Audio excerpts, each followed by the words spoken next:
Morning everybody. So this morning I'm wearing red, and the reason I'm wearing red is because I'm going to be talking about doing.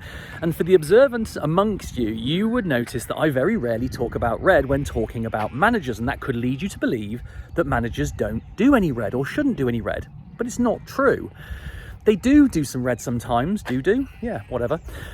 But it's how you do that red that makes a massive difference to the potential outcomes. In this particular case, it was two managers at the same company, both had somebody resign from their team, and how they reacted was supposed to be doing, and they got very different results.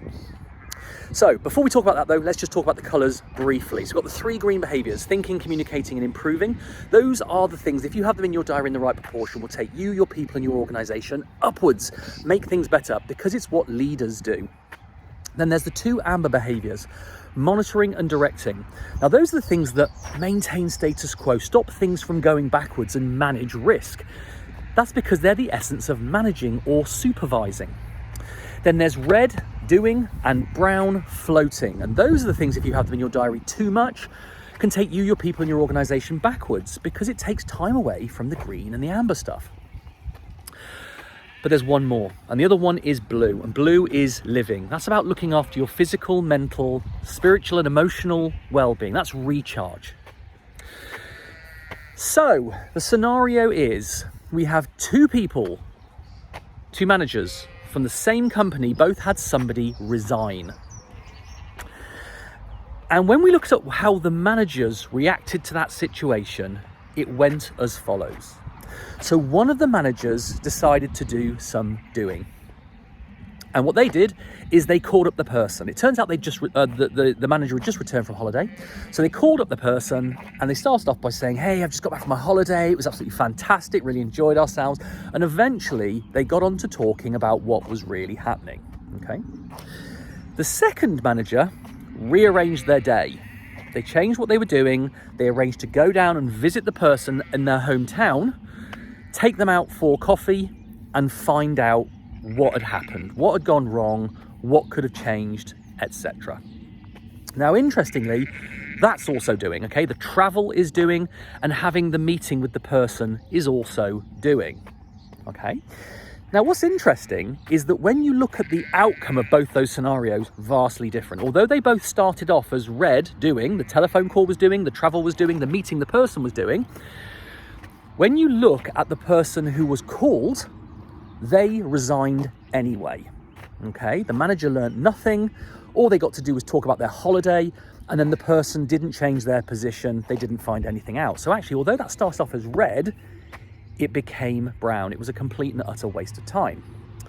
Now, interestingly, the other person who travelled started off as red, having the meeting with their person is red, and travelling back was red. But what they got was two things. One is they got to learn where they had gone wrong. They learned what had gone awry and why their person had decided they wanted to leave. So they learned something, and that's green. The other thing they got was that person changed their mind and decided to stay because they felt valued, okay? That's green as well. So although they both started off as red, what they chose to do during that period of red actually changed colour. One went brown, one went green, one left, one stayed, okay? Now, some of you might think to yourself, "Oh, blimey, changing your day round to go and visit, so that's a bit over the top, isn't it?" Well, I'm not sure if it is. I mean, yes, you're going to lose a day of your productivity as a manager, but what are you there to do? You're there for your people, so it's kind of what you're paid to do. But here's the thing, when you consider how much productivity you're going to lose from that person the moment they resign to the moment they leave, you think about how much you're going to lose in terms of hiring that person. So the manager has to expend time hiring, HR has to expend time hiring. If you find someone you're probably paying a huge amount more, because that's just the way things are going at the moment, if you believe everything you read in the press. I don't think we should have to pay people more, but it is kind of what's happening.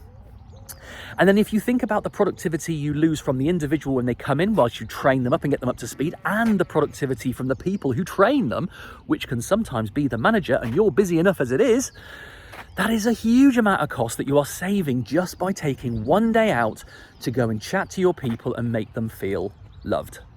Now, here's the thing. Should it have got to that point in the first place if that manager was doing their job well? Probably not, but we're not perfect. These things happen. We do drop balls even though we don't want to and we don't mean to. But it's how you react to dropping the ball that makes all the difference. Are you going to go red and then go brown, or are you going to go red and hopefully go green? Would love to hear your comments below and get your thoughts, because I think this is a really interesting topic around the Great Resignation right now. We have fallen into the trap of believing we have to pay people more money. We don't. We just have to show our people we love them, and they will want to stay, because the grass isn't always greener. That's it for today. Like I said, really interested to hear your thoughts. In the meantime, have a great day. Have a great week.